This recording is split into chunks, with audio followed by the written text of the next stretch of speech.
Ever feel like you're stuck in that in-between phase? Not quite the person you used to be, but not fully who you're supposed to become either? That's where Superman is when the Legion of Superheroes finds him. For decades, the Legion of Superheroes has been part of DC Comics lore, a team from the 31st century, packed with fascinating characters and wild ideas. But outside of comics, they've never been front and center. Sure, we've seen the Legion pop up here and there, in cameos, one-off episodes, even a nod in the Justice League Unlimited series. But they've never been the main story in big media. That's why this missing gap in Superman's story matters. Because if you don't know the Legion, you don't know the whole story. Superman's journey has always jumped from the small town farm boy in Smallville to the Man of Steel saving the world. Sure, some works like the Smallville television series explored this, and here and there with some stories not even being canon to Clark. The official story, comics, cartoons, movies, has never really focused on the years where Superman becomes Superman. That's where this series steps in. The Legion of Superheroes animated show doesn't just give us a fun futuristic adventure, it fills in a crucial chapter of Superman's story, and invites new viewers into the vast imaginative world of DC's future. It shows us a Superman who's still growing, still learning, and still being shaped by the people around him, while also expanding the larger DC universe in a way that feels fresh and accessible. This series reminds us that heroes don't stand alone, they're shaped by their friends, their mentors, and even their losses. And by showing that, Legion of Superheroes opens the door into a bigger world, one that's been there all along, just waiting for us to explore. In this video, we're going to take a closer look at the Legion of Superheroes animated series, what it's all about, how it fills in the missing chapter of Superman's story, and why it's such an important overlooked part of the DC universe. We'll break down how the show introduces the Legion to new audiences, the way it connects to Superman's growth as a character, the standout moments, and storytelling choices that make it special. Whether you're a longtime DC fan or just discovered the Legion for the first time, this video is for you.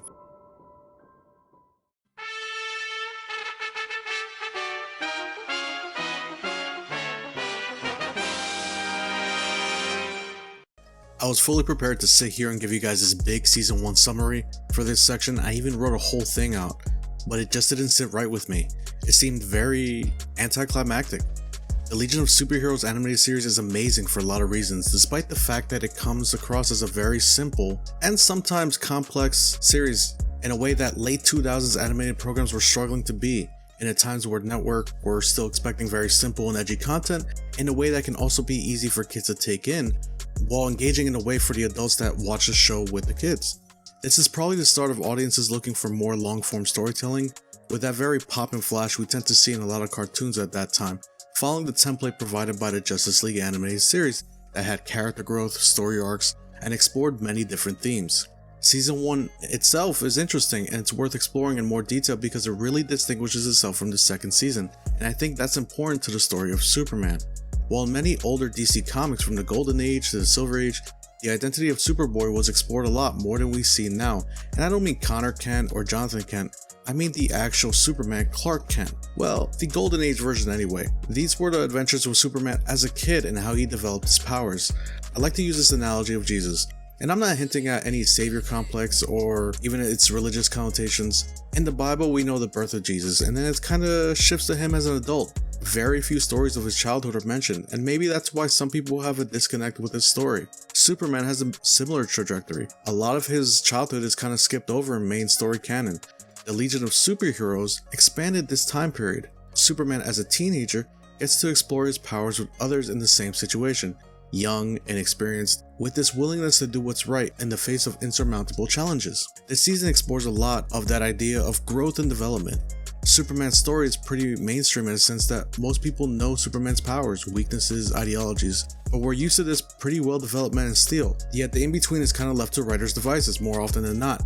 And it's a time in his history that tends to get overlooked. Yes, I am well aware of the Smallville series as I mentioned in the intro, and yes, the Legion appears there, but I tend to lean toward this whole idea that Superman had almost this secret life that no one is aware of, and that's kinda cool. Here we see a young Clark the night before he's ready to go to Metropolis to work at the Daily Planet as a copy boy, to hopefully lead to his eventual career as a journalist. But then these three kids come to the past and Clark is shown Bouncing Boy, a guy who can inflate and throw himself around as a giant ball, Saturn Girl, who's like Jean Grey when it comes to her powers but not so melodramatic, or even Brainiac 5. To Clark, he doesn't know anything about him, but as the viewer, we're left questioning, isn't Brainiac evil? Or something like that? So we're seeing this familiar territory, but also not. They convince him to go to the future to help him, and what's fun about the first episode is that when he comes in, the rest of the Legion have this look on their face like, is this it? Are we supposed to be impressed? And then we see Lightning Lad, who has this jock-like attitude, telling him, since you're Superman, prove it, and has him do this strength test. Clark eventually fails the test, or so we think. Clark says fuck this, and walks off. Brainiac 5 tells Lightning Lad that Superman lifted 3,000 tons. In your effort to test him, Lightning Lad, did you bother to check the scale? Is that how much he lifted? How much? 3,000 tons. With Lightning Lad beginning to regret all the trash talking. Clark is young, but not weak, just inexperienced. He runs off, and we see him have this moment at the Superman Museum where he's in awe of his future self. But even more insecure because he understands now what the image of him that everyone sees. Saturn Girl apologizes to him for bringing him to the future, even offering to bring him back home and erase his memory. She explains the threat of the Fatal Five, and we see that first hint of Clark's willingness to help people. The Fatal Five attack, Clark comes and runs off again, but while the Legion begins to lose the fight, he finds a super suit of his in the museum, and for the first time he flies. Awkwardly, of course. They win the fight with his help, and Clark, now Superman, becomes a member of the Legion. And now, we have a show. What precedes this season is a lot of one-off episodes that serve to expand the lore and world of the Legion of Superheroes. Concepts like the United Coalition of Planets, a federation similar to the one we see in Star Trek. Space travel to other planets is as common as taking the bus. Superpowers are normal. This world is vast and weird and unique and completely different from any other setting within the DC universe. We see more members of the Legion appearing, like Timberwolf, whose mad scientist of a father experimented on him, transforming him into this pharaoh-like wolf creature. What I find likable about the cast and the core team of the show is something that the creative team did, is that each of the core team reflects this archetype seen in movies like The Breakfast Club. We went with the broadest team we could find that would kind of replicate that Breakfast Club camaraderie that you find in teen movies. So we needed a neophyte, Superman, fresh from the farm to a new big school. We needed the smart girl, Saturn Girl, the talky jock, Lightning Lad, the really smart nerdy kid, Brainiac 5, the amiable pal, Bouncing Boy, and we needed that James Dean outsider, Timberwolf. Plus we have Phantom Girl as a wisecracking girl, non-popular girl that we all like. And you see this implemented in the show and you just find yourself engaged and drawn into this group of kids who are all cool in their own way, and part of you thinks, man, it would have been cool to be friends with these guys. For the most part, Season 1 follows this flow of one-off episodes, sprinkling more and more lore, but the stakes aren't necessarily life and death. You always kind of have that sense that they have this. That, and they start to introduce some of Superman's lore, and what's cool about this is that this is all new for Clark too. The Red Sun taking away his powers, the Phantom Zone projectors, and the reason why you shouldn't mess with it in the first place. And for the viewer, we see some of Brainiac 5's backstory, including his connection to Brainiac, the big bad Superman villain, and his home planet of Kolu. I like this because we always kind of learn this from an established Superman, but in this instance, we're learning it at the same time as he is, which provides a different perspective. Then the season finale comes in, and they introduce the universe-ending weapon called the Sun Eater. The Sun Eater was created during the Great Crisis by an interdimensional species known as the Controllers. They hoped it would frighten people enough to stop the fighting. A weapon to end all wars. They try everything and have this big complex plan that falls apart. Desperate, they call the Fatal Five for help, which ends up failing too as the bomb they designed to detonate the core of the Sun Eater malfunctions when a conductor inside breaks apart. Pharaoh Lad, that was just recently introduced, uses his power to transform into a living conductor that allows the bomb to detonate, stopping the Sun Eater and saving the universe at the expense of his life. They honor him with the big statue, and Superman returns back to the past at the moment where he left. This high-stakes finales does seem out of place when you look at it now, but makes sense with the incoming second season. But before getting there, I want to explore some of the history of the Legion in comics.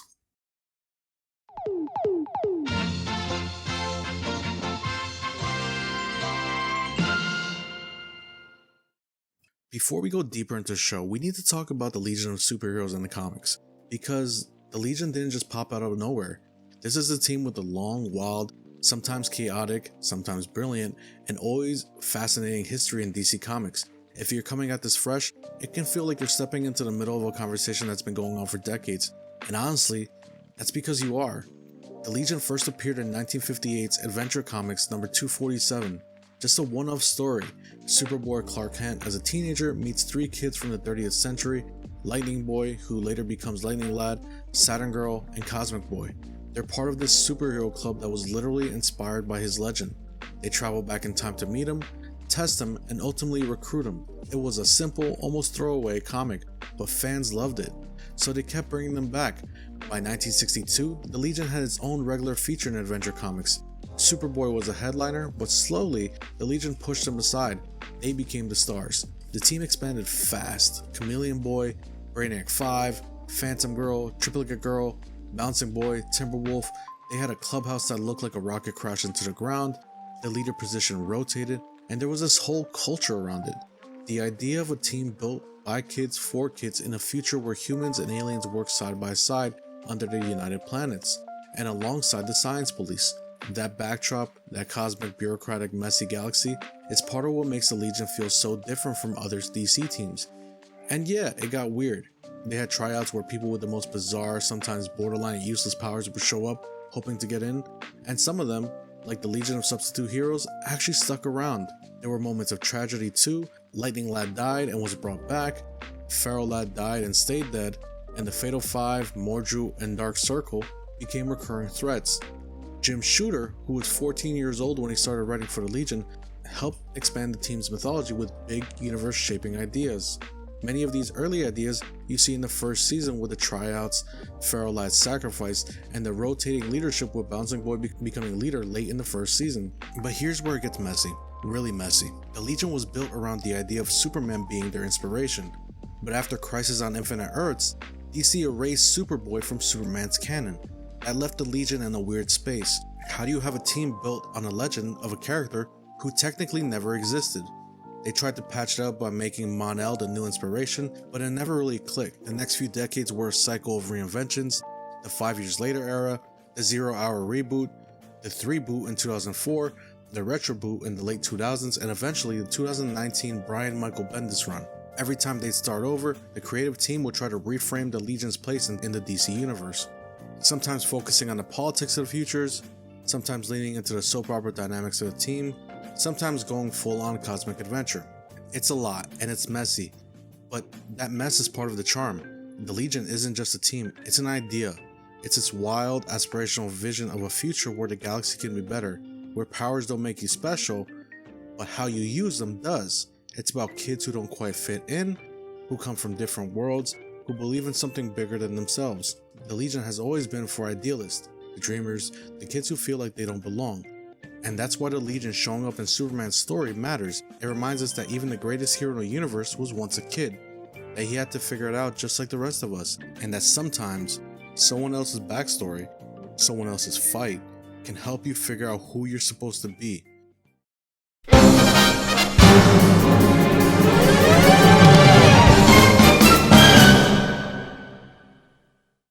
Season 2 continues the tone of the previous season finale and takes things to a whole new level. The narrative moved from primarily Monster of the Week type stories to a season-long narrative like how the Justice League series presented its seasons. There was a time skip so the heroes are older, think when the Teen Titans became the Titans. And this was more than just a creative decision, this had to do with the network. The first season was more upbeat as a way to launch a show and draw in viewers, while the second season amped things up. The network asked for a twist on Superman, and unlike the first season, didn't object to darker tones, which led to a lot of what ended up in the second season. Aside from the more grown-up league, we got the introduction of Superman X, a Superman clone from the future of the future. So the Legion is set in the 31st century, while this clone came from the 41st century. In this future, Imperiax, a warlord and tyrant hellbent on conquering the universe, was running wild. Superman X was alone. Imperiax himself was a fairly introduction in DC Comics at the time of the show's release, appearing in Superman Comics in 2000. This was one of the things that set Season 2 apart from Season 1, in that they weren't afraid to introduce more modern concepts from the comics, even some of the darker aspects. Superman X comes to the Legion for help to defeat the Warlord. Upon coming to the 41st century, they see the destruction Imperiax has brought upon the universe. They do their best to help, and when the tide starts shifting, Imperiex steals Superman X's warp key and he travels back to the 31st century, leading to the destruction of Superman X's timeline. The team, in a time crunch, literally, as the universe around them is imploding in on them, figure out a way back to the 31st century, and leads us to our first tragedy, when one of Triplicate Girl's selves are destroyed in the timeline, right before they manage to escape. She renames herself Dual Damsel, with her personality becoming darker and less vibrant.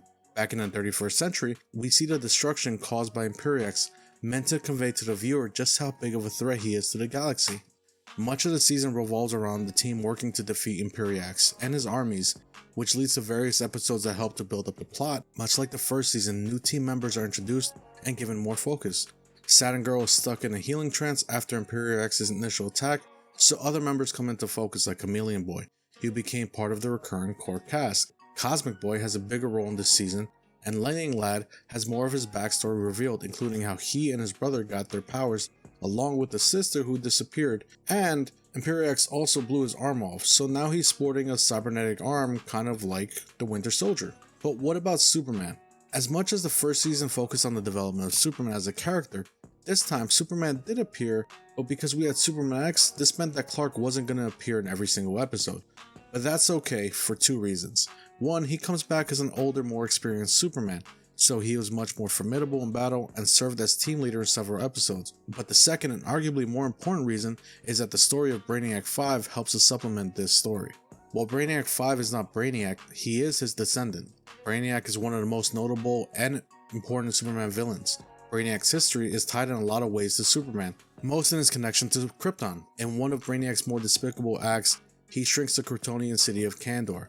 After defeating Brainiac, Superman takes a shrunken city to his Fortress of Solitude, where he would spend years trying to bring it back to its original size, but failed.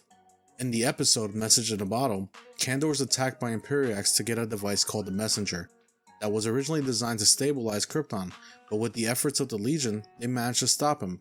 Not before we introduce the real endgame of the season. Here, Brainiac 5 taps into the original Brainiac's consciousness to save Kandor. Not only does he manage to bring Kandor back to normal size, but this is also the first time we see Clark really upset with Brainiac 5 in that he had never met Brainiac in his timeline by that point, so he was unaware of everything and felt betrayed. This had really upset Clark, but is one of the more Clark-centric storylines in Season 2, and serves to reinforce both Clark's journey as a hero and expanding the narrative of the 31st century. They make up, but not before the seeds are planted for a full Brainiac comeback. Imperiex uses the seed to start to turn Brainiac 5 against the Legion, which he does as the Brainiac persona takes over, but this bites him in the ass as Brainiac 5, now full villain, kills Imperiex. This doesn't end there, as he kills Superman with a kryptonite crown. Superman X is still here and over the season has developed from a not so nice guy to a team player. When the Legion sends Superman's body into space, like they did to Spock in Star Trek, Superman X realizes that Superman is still alive. They retrieve his body, and with a blood transfusion from Superman X, Superman recovered, as one of the more significant differences between the two is that Superman X is immune to kryptonite, due to it being integrated into his genetic makeup. Now, back in action, the two Supermen go into Brainiac 5's mind and help him escape free from the original Brainiac's control. I've said a lot about how Season 1 tells the untold story of Superman's development into a hero, the in-between story. Season 2 does this, but in a very different way. Rather than a story of Superman learning his powers, we get a more experienced Superman that's still very much in the early stages of his career, learning to be the hero he can be in a more philosophical sense, learning about the ideals, ethics, and actions that define heroism. After all, these heroes were inspired by him, and perhaps in a way, it's a time they spent together that develops Superman into the moral compass we often see in the hero he stands as today. I think stories are important for a lot of reasons. I largely started this channel to tell these stories that get lost in the mix, heroes that may not get so much attention, ideas left to the side, the philosophical and psychological side of heroism, and more. The Legion of Superheroes has been stuck in my head for quite a bit because it's interesting to see a whole world outside of the mainstream DC universe we're so familiar with, and seeing how it can be something uniquely its own while adding deep layers to the larger story of what DC is. For Superman, the Legion is something deeply ingrained within the mythos of his story that gets ignored at times. When the right story is told, like this one in the TV series, it helps to strengthen and develop more layers to the Man of Steel. reinforcing who he is as a hero. What do you guys think?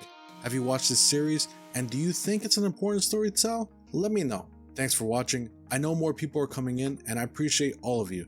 I do plan on doing more content this year, of course, so if there's anything you'd like to see or topics you want to see explored in more detail, let me know in the comments below. In case you missed my last video where I take an in-depth look on whether Batman has PTSD, as well as exploring how traumatic events impacted him versus other heroes, take a look here. I have a couple more things lined up as soon as I'm done with this one. I want to explore the Identity Crisis and the Superman and Fantastic Four crossover, so I'll do my best to get those out to you guys soon. With all that said, thanks again for spending your time here. Hit that like button if you enjoyed this look into Legion of Superheroes, but for now, and as always, take care and have an awesome day.